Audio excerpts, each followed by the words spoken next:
Let us start our next point, entrepreneurship development. First of all, we discuss what is entrepreneur, that characteristics, and here first one, entrepreneurship development. It means what is entrepreneurship development.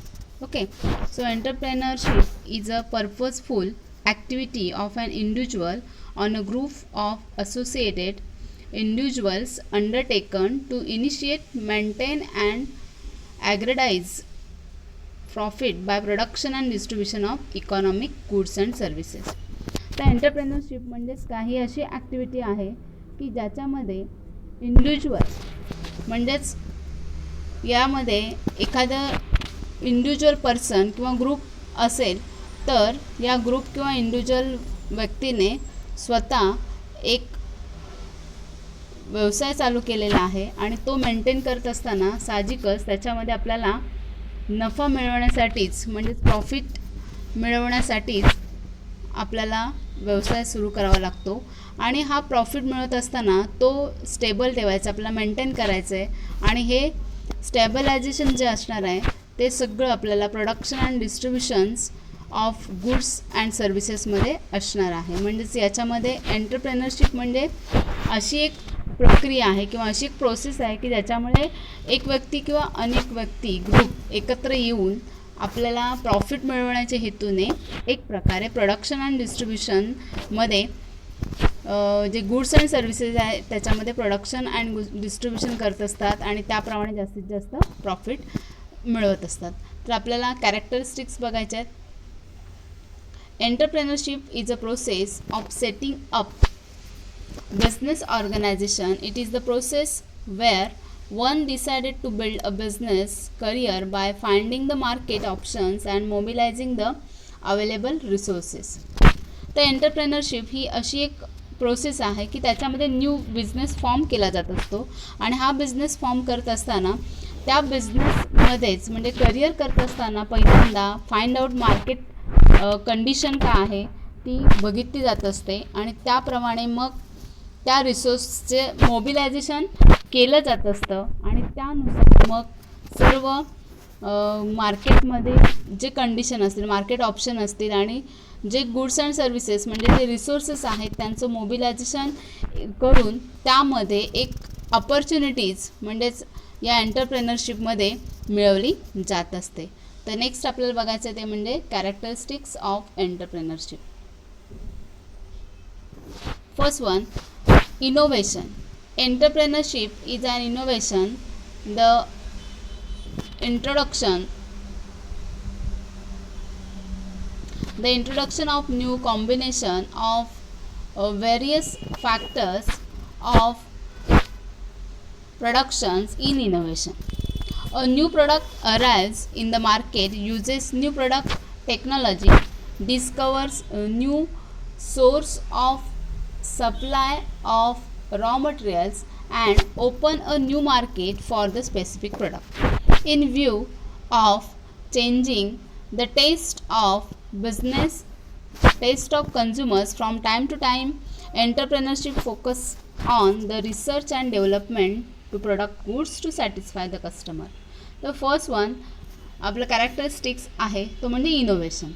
तर entrepreneurship ही एक असं innovation आहे की त्याच्यामध्ये आपल्याला production संदर्भात जे factors आहेत आणि हे फॅक्टर्स कुठले कुठले आहेत ते इंट्रोड्यूस करण्याचं काम एंटरप्रेनरशिप करत असतं. म्हणजेच न्यू प्रोडक्ट लॉन्च केले जात असतात आणि त्या पद्धतीने मार्केटमध्ये त्यांना जेव्हा लॉन्च केलं जात असतं किंवा मार्केटमध्ये तो प्रोडक्ट आणलं जात असतं त्यावेळी वेगवेगळ्या प्रकारची टेक्नॉलॉजी यूज केली जात असते आणि त्याप्रमाणे मग रॉ मटेरियल जे आहे त्या रॉ मटेरियलचा सप्लाय केला जात असतो आणि ते न्यू प्रोडक्ट किंवा ते स्पेसिफिक जे प्रोडक्ट आहे ते मार्केटमध्ये आणलं जात असतं.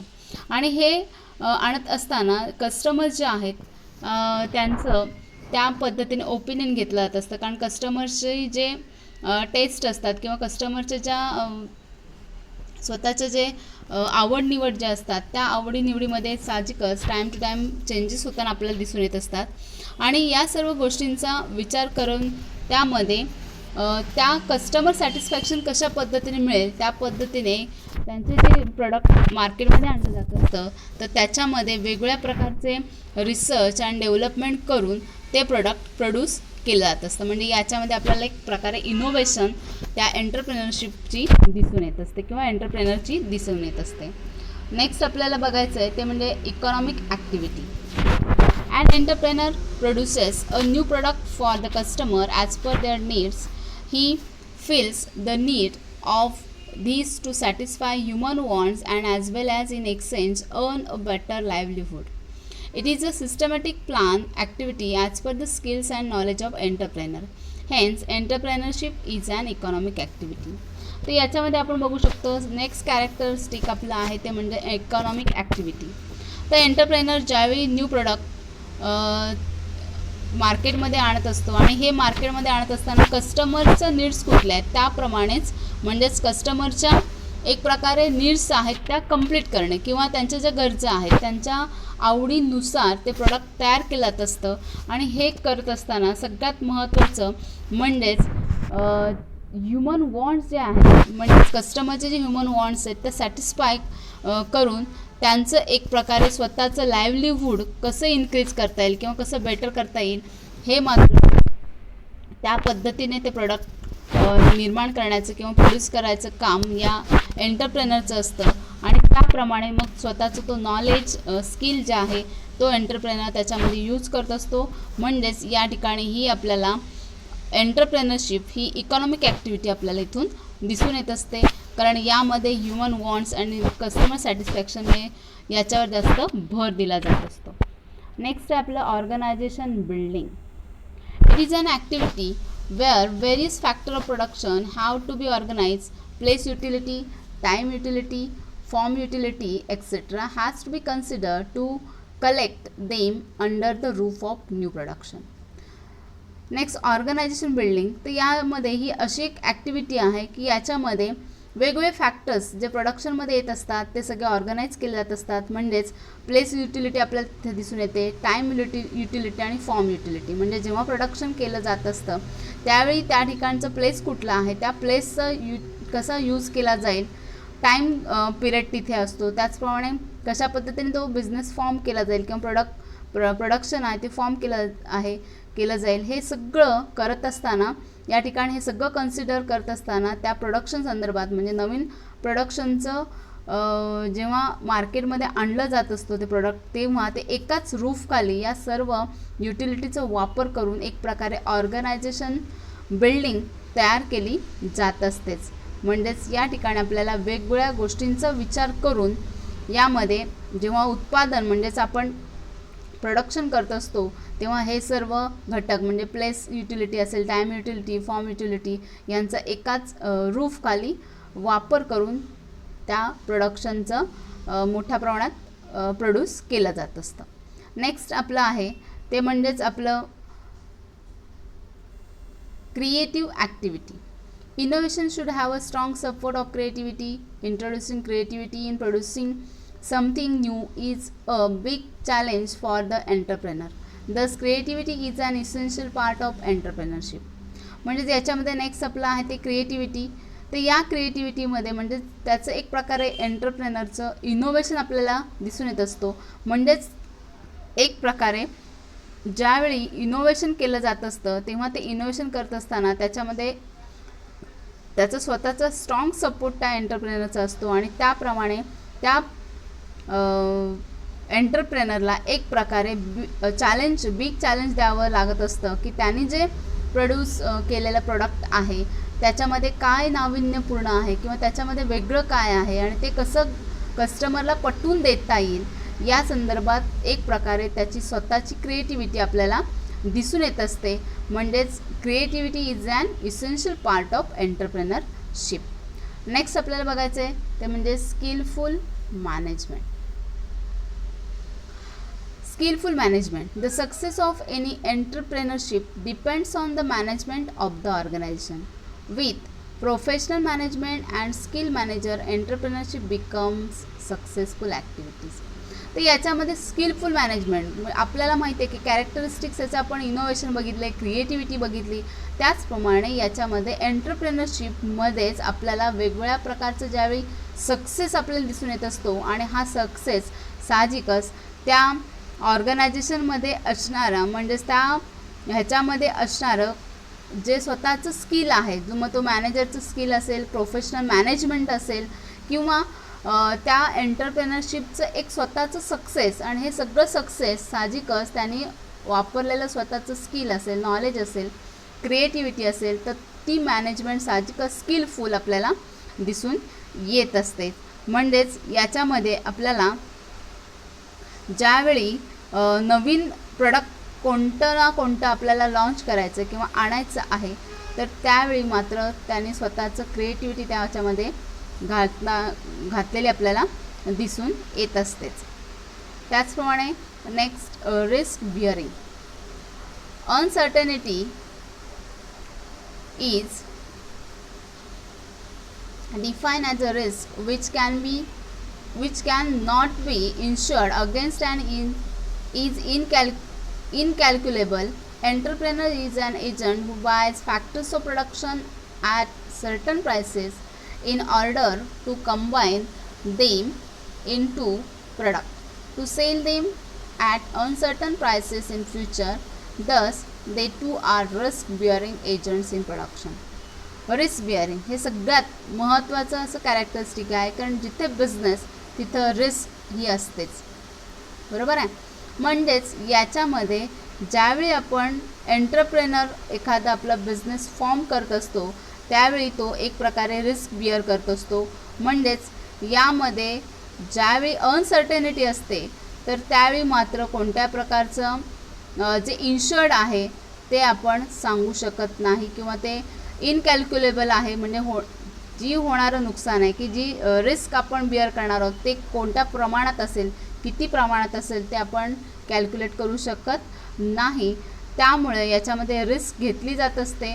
म्हणजेच यामध्ये एंटरप्रेनर हा एक असा एजंट आहे, तो वेगवेगळ्या प्रोडक्टचं प्रोडक्शन करत असतो आणि एक सर्टन प्राईसमध्ये तो बाईंग करत असतो. आणि हे करत असताना साहजिकच त्याची जी ऑर्डर तो घेत असतो तेव्हा त्यांनी ज्या दिलेल्या प्रोडक्टसाठी दिलेल्या सर्टन जे प्रायसेस आहेत इन फ्युचर, म्हणजेच त्या फ्युचरमध्ये त्याला मिळणारा फायदा हा आताच्या घडीला त्याला कळत नसतो. म्हणजेच तो त्याच्या लेवलनीच एक प्रकारे ते प्रोडक्ट सेल करायचं काम करत असतो. म्हणजेच त्याला डिमांड नंतर किती येईल हे फ्युचरमध्ये त्याला पुढे कळणार असतं, पण त्याच्या आधी एक प्रकारे त्याने रिस्क घेतलेली असते की ते प्रोडक्ट किती किमतीला विकायचं आहे, ही रिस्क त्याने घेतलेली असते.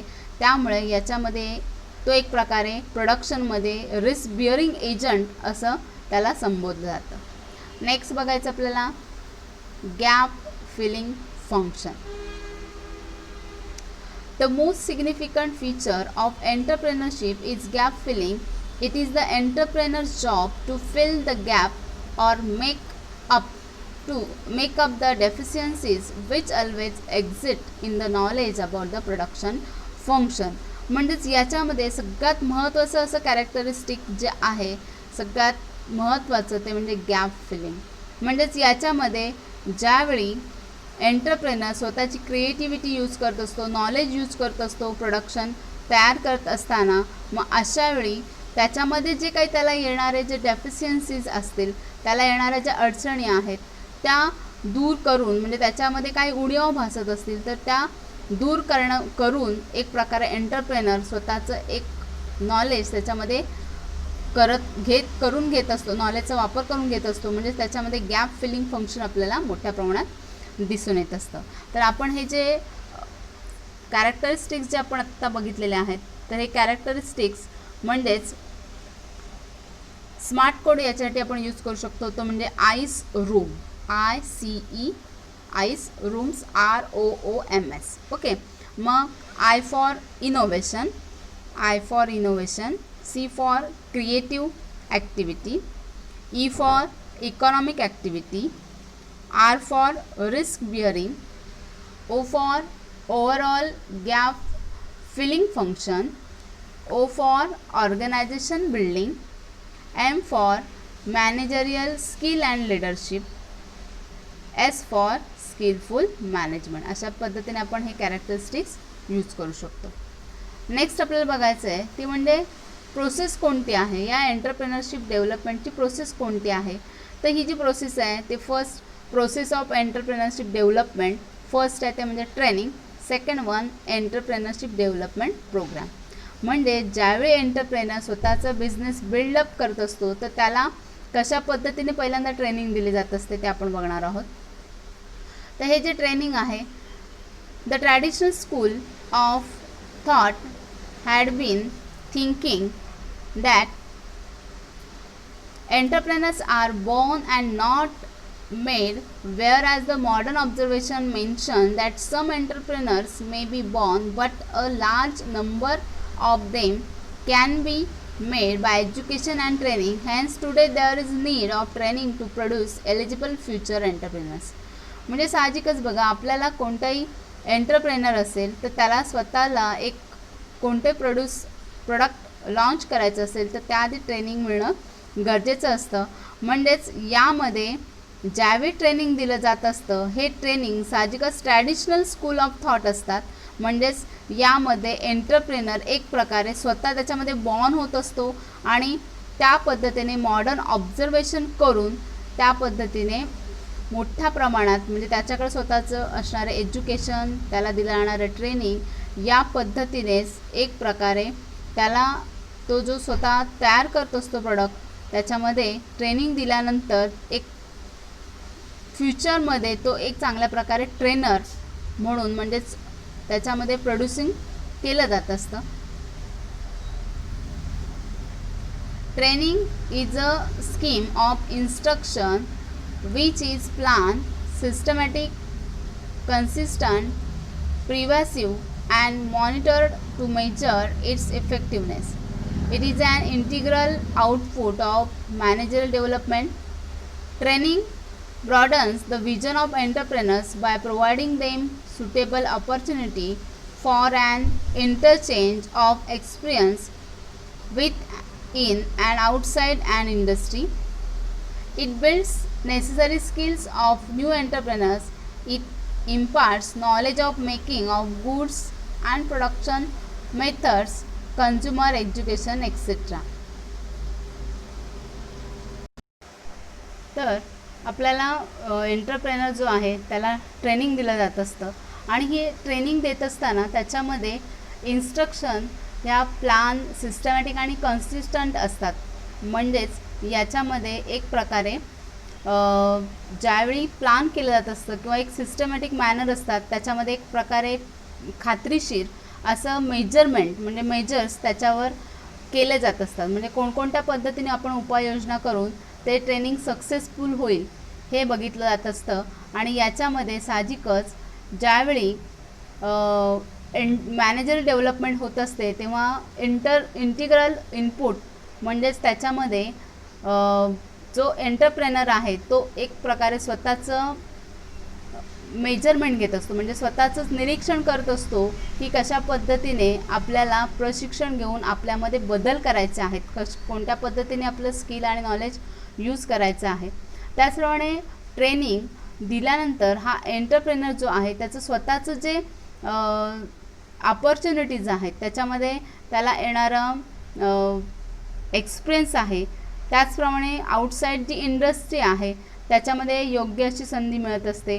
म्हणजे त्यामध्ये जे ट्रेनिंग दिलं जात असतं त्यावेळी एंटरप्रेनरला वेगवेगळ्या प्रकारचे स्किल दिले जात असतात. त्याचप्रमाणे मार्केटिंग ऑफ गुड्स असेल, प्रोडक्शन मेथड्स कुठल्या आहेत, त्याचप्रमाणे कस्टमर एज्युकेशन म्हणजे कस्टमरच्या आवडीनिवडी कुठल्या आहेत, या सर्वाचं ज्ञान त्याला दिलं जात असतं ट्रेनिंगमध्ये.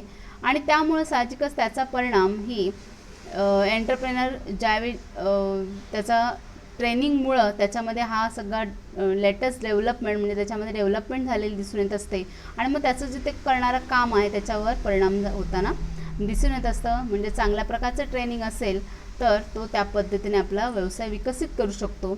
त्याचप्रमाणे with the help of training, there can be a minimization of excessive scraps, defective outputs, and wastages in the production process. Training helps in improving overall efficiency of an entrepreneur. The process of training helps an entrepreneur to accept new technology, team spirit, standardization, reduces fatigue, minimize industrial accident, etc. Some methods of training are lecture method, demonstration method, individual instruction, group instruction, meetings, conference, seminars etcetera. म्हणजे हे training ज्यावेळी दिलं जात असतं त्यावेळी जास्तीत जास्त minimise केलं असतं ते म्हणजे एक्सेसिव्ह स्क्रॅप्स जे असतील, म्हणजेच जे स्क्रॅप असेल ते एक्सेसिव्ह त्यात मिनिमायझेशन केलं असतं. त्याचप्रमाणे डिफेक्टिव्ह आउटपुट जो आहे म्हणजे खराब झालेला जो माल आहे, त्याचप्रमाणे जे वेस्टेजेस आहेत त्या वेस्टेजचा प्रोडक्शन प्रोसेसमध्ये कशा पद्धतीने वापर करून त्यांना त्या पद्धतीने वापर करण्याचं ट्रेनिंग दिलं जात असतं. आणि हे ट्रेनिंग देत असताना एक प्रकारे त्या एंटरप्रेनरची स्वतःची एफिशियन्सी वाढत असते. आणि यामध्ये साहजिकच ज्यावेळी ट्रेनिंग दिलं जात असतं तेव्हा वेगवेगळं नवीन म्हणजे न्यू टेक्नॉलॉजी वापरली जात असते. आणि त्याच्यामध्ये टीम स्पिरिट, स्टँडर्डायझेशन, त्याचप्रमाणे फॅटिक जे आहे ते रिड्यूस केलं जात असतं.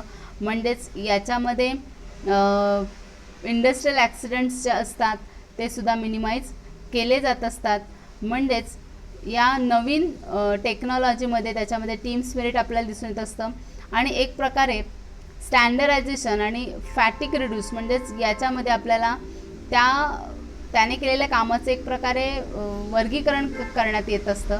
आणि हे सगळं ट्रेनिंग दिलं जात असतं ते एक प्रकारे कधी लेक्चर मेथड असतं किंवा कधी त्यांना डेमॉन्स्ट्रेशन मेथड पद्धतीने ट्रेनिंग देत असतं किंवा इंडिव्हिज्युअल इन्स्ट्रक्शन दिलं जात असतं ग्रुप डिस्कशनद्वारे किंवा एखादी मीटिंग किंवा कॉन्फरन्स किंवा सेमिनार घेऊन या सगळ्या एंटरप्रेनर्सना एक प्रकारे ट्रेनिंग दिलं जात असतं. त्याच्यानंतर आपण सेकंड मेथड बघणार आहोत ती म्हणजे EDP, entrepreneurship development program. EDP, an entrepreneurship development programs has been defined as a program designed to help a person in strengthening his entrepreneurial motive and in acquiring skills and capabilities necessary for playing entrepreneurial role efficiently. EDP is a device through which people with latent entrepreneurial traits are identified, motivated to take up new industrial venture, trained in managing the unit, and guided in all aspects of starting a venture or an enterprise. EDP was first introduced in Gujarat in 1970 and was sponsored by the Gujarat Industrial Investment Corporation. The EDP are based on M-Cell experiments in Kakinada district of Andhra Pradesh, where businessmen were provided with motivation and training. तर training दिल्यानंतर second method आहे ती म्हणजे EDP, entrepreneurship development programme. म्हणजेच याच्यामध्ये एक entrepreneurship असा एक डेव्हलपमेंट प्रोग्राम आहे की ज्याच्यामध्ये जी स्ट्रेंथ जी आहे म्हणजेच जो एंटरप्रेनर आहे त्याच्याकडे एक प्रकारे मोटिवेट त्याला केलं जात असतं. त्याचप्रमाणे त्याची एफिशियन्सी कशा पद्धतीने वाढेल ते बघितलं जात असतं. आणि त्या पद्धतीने त्या एंटरप्रेनरला स्वतःचा जो रोल आहे तो कशा पद्धतीने एफिशियंटली प्ले करेल हे या एंटरप्रेनरशिप डेव्हलपमेंट प्रोग्राममध्ये बघितलं जात असतं. तसेच EDP हा एक असं एंटरप्रेनर ट्रेड आहे की याच्यामध्ये एक प्रकारे त्या एंटरप्रेनरमध्ये असणारे स्वतःचं ज्याला आपण म्हणतो सुप्त गुण म्हणजे त्याच्यामध्ये कुठल्या क्वालिटीज आहेत त्या आयडेंटिफाईज म्हणजे एंटरप्रेन्युअल ट्रेड्स शोधल्या जात असतात, त्याला मोटिवेट केलं जात असतं. आणि त्याच पद्धतीने त्याच्यामध्ये एक प्रकारे त्याला ट्रेनिंगद्वारे त्याचं सगळं जी युनिट आहे ते मॅनेज केलं जात असतं, त्याला गायडन्स केलं जात असतं. मग त्याचा तो बिझनेस किंवा नवीन जो प्रोजेक्ट किंवा त्याला दिलं जाणारं ट्रेनिंग याद्वारे त्याला एक प्रकारे मार्गदर्शन केलं जात असतं. आणि ही EDP ही जी EDP म्हणजे एंटरप्रेन्योरशिप डेव्हलपमेंट प्रोग्राम जो आहे हा गुजरातमध्ये 1970मध्ये इंट्रोड्यूस झाला. त्याला स्पॉन्सर गुजरात इंडस्ट्रियल इन्व्हेस्टमेंट कॉर्पोरेशनने केलेला आहे. त्याचप्रमाणे याच्यामध्ये EDP हा बेस जो आहे हा बेस आपल्याला मॅकलॅन्स एक्सपेरिमेंटल म्हणजे काकीनंदा डिस्ट्रिक्ट ऑफ आंध्र प्रदेश याच्यामध्ये बिझनेसमॅन म्हणजेच मोटिवेट ट्रेनिंग प्रोग्राम एक प्रकारे याद्वारे दिला जात असतो. तर ह्याच्यामधल्या काही स्टेप्स आपण बघणार आहोत कुठल्या कुठल्या आहेत. तर the EDP includes following steps. Arrangement of infrastructure, तर इन्फ्रास्ट्रक्चरचं अरेंजमेंट केली जात असते. तर second one selection of potential entrepreneur, identification of enterprise, actual training programme,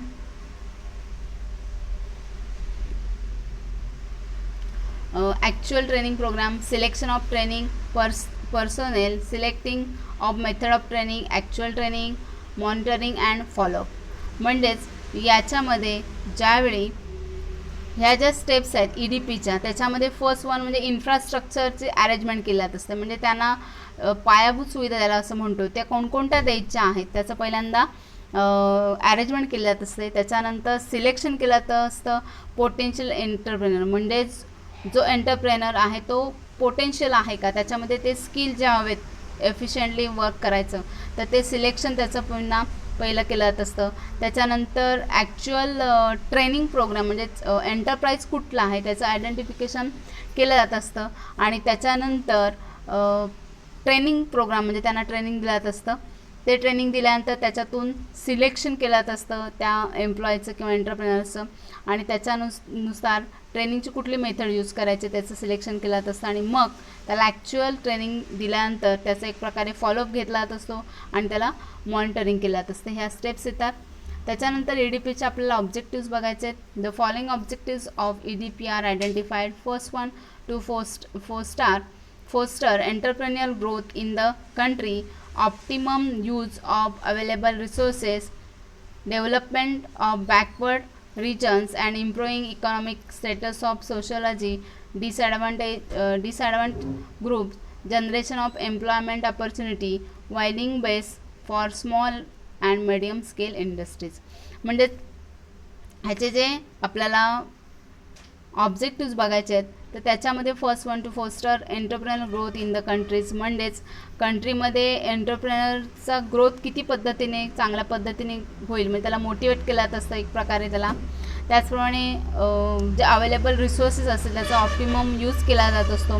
त्याचप्रमाणे जो बॅकवर्ड रिजन असेल त्या बॅकवर्ड रिजनमध्येच त्याचप्रमाणे जो इकॉनॉमिक म्हणजे सोशल जो ग्रुप आहे किंवा ज्याला आपण समाज म्हणतो त्याचा स्टेटस कशा पद्धतीने इम्प्रूव्ह करता येईल त्याच्याकडे भर दिला जात असतो. त्याचप्रमाणे जे जनरेशन आहे म्हणजेच एम्प्लॉयमेंट ऑपॉर्च्युनिटीज कशा मिळतील म्हणजेच रोजगाराच्या संधी उपलब्ध करून दिल्या जात असतात. आणि last one that is winding best for small and medium scale industries, म्हणजेच याच्यामध्ये मिडियम स्मॉल लेवलचे ज्या इंडस्ट्रीज आहेत त्यांना जास्तीत जास्त सपोर्ट केला जात असतो. तर हे आपण बघितलं ते म्हणजे एंटरप्रेनरशिप डेव्हलपमेंट प्रोग्राम. नेक्स्ट आपण नेक्स्ट व्हिडिओमध्ये बघणार आहोत ते रिसेंट कोणकोणत्या इनिशिएटिव्ज आहेत एंटरप्रेनरशिप डेव्हलपमेंटमध्ये. तर आपण आजच्या व्हिडिओमध्ये बघितले कॅरेक्टरिस्टिक्स ऑफ एंटरप्रेनरशिप डेव्हलपमेंट आणि त्याचं ट्रेनिंग आणि EDP.